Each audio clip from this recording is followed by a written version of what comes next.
Imagine losing $400 billion in a single afternoon. Not because of war, not because of an earthquake, but because one powerful man let racism guide his decisions. That's exactly what happened. And the story begins with a senator, a construction site, and a group of highly skilled engineers who were about to change the future of America. But instead of being welcomed as partners, they were treated like criminals. And the cost? The entire nation paid the price. Senator Richard Hale was a man who thrived on attention. A tall, broad-shouldered white man in his mid-60s, he had built his entire career on fear-mongering and tough talk. For years, his speeches hammered on the same theme: protect American jobs, keep outsiders out, put America first. And for years, crowds cheered him. He loved the cameras, the headlines, the image of a no-nonsense patriot standing up to foreigners. But beneath the polished smile and expensive suits, Hale carried a dangerous flaw. He believed that his assumptions were always right, and he never bothered to look deeper before passing judgment. That flaw was about to destroy everything. It was a bright morning in Texas when Hale's convoy rolled up to a massive construction site on the outskirts of town. The air smelled of dust and hot steel. Cranes stretched into the sky. Bulldozers rumbled across the dirt. Television crews had been invited. Reporters trailed behind him, notebooks ready. This was supposed to be a simple photo op, proof that Hale cared about American industry. Walking with his chest out and chin high, the senator waved to the cameras. "Another day, another fight for American jobs," he boomed. But then, as he rounded a corner, he saw them. A small group stood near the steel framework of a building in progress. Men and women in bright safety vests, hard hats tilted over faces slick with sweat, blueprints in their hands. Some were black, some were Asian, others looked foreign-born. They were talking in accented English, pointing to design schematics, nodding in deep technical discussion. To any reasonable person, it was obvious. These were professionals, experts overseeing critical phases of construction. But to Senator Hale, they looked like outsiders, and in his narrow worldview, outsiders meant one thing: illegal workers stealing American jobs. Hale's expression hardened. He slowed his stride, staring at the group like they were intruders in his home. "Who let them in here?" he muttered to a staffer. "They don't belong." The cameras caught the shift in his body language, the stiff jaw, the narrowed eyes. Reporters sensed drama and pressed closer. Hale stepped forward, raising his voice so everyone could hear. "This is America. We don't tolerate lawbreakers on our work sites." The engineers froze. Their eyes darted between each other, confusion spreading. One of them, a black man in his 40s with an engineer's badge clipped to his vest, tried to step forward to explain. But Hale cut him off. "Save it. I know what's going on here. You people think you can sneak into this country and take jobs from hard-working Americans. Not today. Not while I'm here." Gasps rippled through the crowd of onlookers. Hale turned sharply to site security. "Detain them. Call immigration authorities. Get them off this site immediately." The guards hesitated. They weren't sure what to do. These workers had clearance, paperwork, and ID. But Hale's voice thundered again. "Do it now. I said detain them." And in front of rolling cameras, the guards obeyed. One by one, the engineers were surrounded, their blueprints yanked from their hands. Their helmets were pulled off. Their protests drowned out by the senator's voice. "Don't let them escape. We're taking our jobs back." A black woman in her 30s, a senior systems engineer, clenched her fists as her tools were confiscated. Another man of Asian descent shook his head in disbelief, muttering under his breath, "We came here to help." But their words didn't matter. In the eyes of Senator Hale, they were invisible, just illegals to be paraded as proof of his tough stance. And so, in front of the nation's cameras, highly trained engineers, people who had come to bring opportunity, were treated like criminals. The crowd murmured. Some looked uncomfortable. Others clapped. The senator smiled for the cameras, believing he had just scored another political victory. But he had no idea. He had just made the biggest mistake of his career, and one that would cost his country $400 billion. The sun was still blazing over the construction site as Senator Richard Hale strutted back to his convoy. Reporters shoved microphones in his face, recording every word. "Another win for American workers," he declared proudly. "We won't let outsiders steal our future." His staff clapped. Supporters nodded. For Hale, it was just another successful headline-grabbing stunt. But behind him, the detained engineers sat in shock, their faces flushed with humiliation. They had traveled across oceans, bringing knowledge and expertise, only to be treated like trespassers. They whispered among themselves, their accents thick, their voices breaking with disbelief. Do they not know who we are? Do they not know what we came to build? That evening, as news footage spread across the country, something strange began happening. Journalists who had covered the event started digging. Who were these people Hale had ordered detained? Within hours, a local reporter uncovered the truth.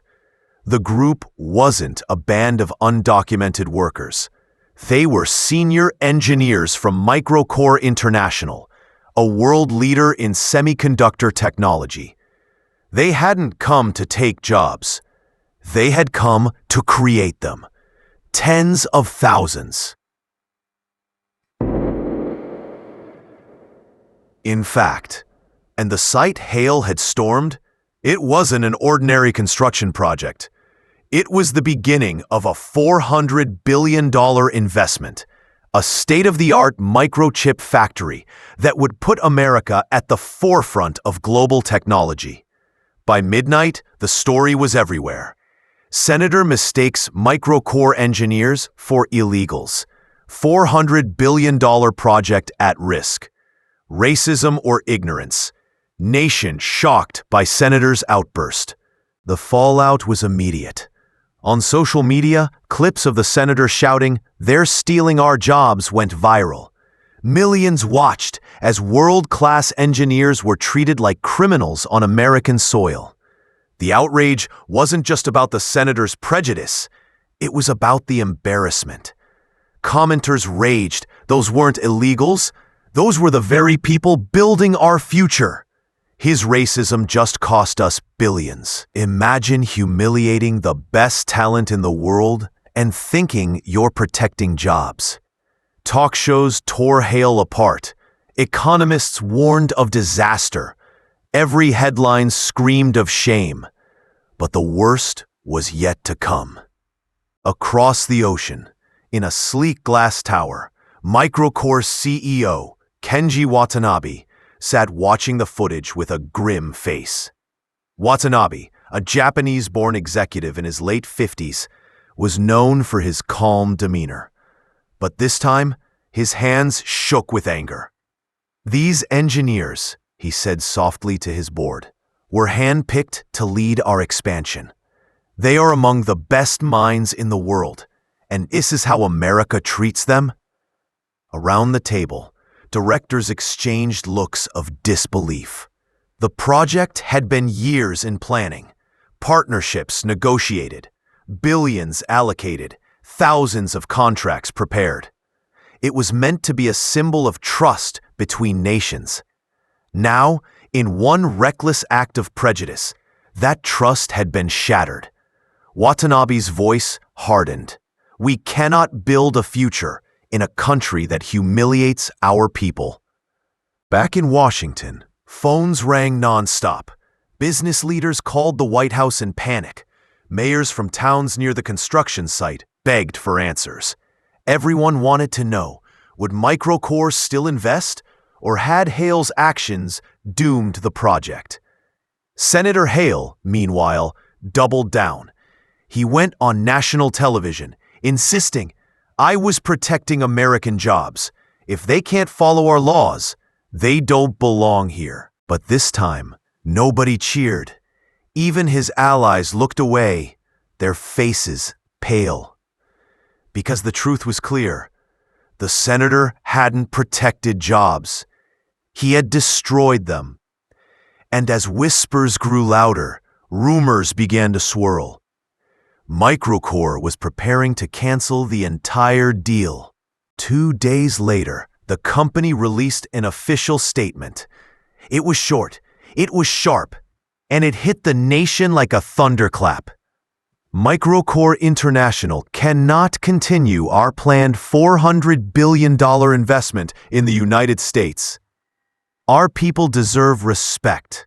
Until this nation can guarantee that respect, we will take our vision elsewhere. The press conference ended in stunned silence. The words replayed on screens around the world. And just like that, an opportunity of a lifetime was gone. In towns across America, the news of Microcore's withdrawal hit like an earthquake. At a small diner near the planned factory site, workers sat in silence, staring at the TV screen. Just days ago, they had dreamed of new opportunities, training programs, high-paying jobs, a future for their children. Now, all of it had vanished with one press release. A father whispered to his teenage son, "That was going to be your job. That was going to be your future." The boy said nothing. He just looked down, his dreams crushed before they ever began. Economists called it the biggest corporate pullout in U.S. history. Wall Street trembled. Stocks dipped. Companies tied to the microchip deal saw billions erased in hours. Commentators shook their heads. $400 billion, tens of thousands of jobs, a chance to make America a global leader in technology, gone, all because of one man's prejudice. The headlines were brutal. Senator's racism costs America $400 billion. From opportunity to outrage. How prejudice bankrupted the future. One mistake that shamed a nation. Senator Richard Hale, once a rising star in politics, was now a national disgrace. His smug speeches replayed on late-night shows turned into memes mocking his ignorance. Protesters marched outside his office chanting, "Racist senator, resign." Donors pulled their funding. His party distanced itself. In private meetings, lawmakers whispered, "He cost us $400 billion. He destroyed trust with our allies. How can we stand beside him?" Within weeks, Hale was stripped of his committee roles. Within months, his political career was in ashes.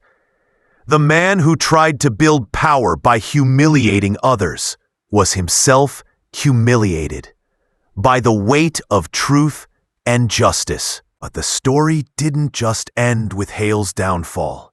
It became a lesson, one that echoed far beyond politics. Commentators said it plainly. Racism is not just immoral, it's expensive. It costs lives, opportunities, and in this case, billions of dollars. Civil rights leaders stood before cameras and declared, "When you judge people by their skin color instead of their skills, You don't just hurt them, you hurt the whole nation. The story of the $400 billion deal became a case study in universities, a warning to businesses, and a rallying cry for activists. Prejudice doesn't just break hearts, it breaks nations. One senator's ignorance stole opportunities from thousands, humiliated brilliant minds, and cost his country a future of innovation. Racism is more than hate. It's a chain that holds back progress, and until we break it, we all pay the price.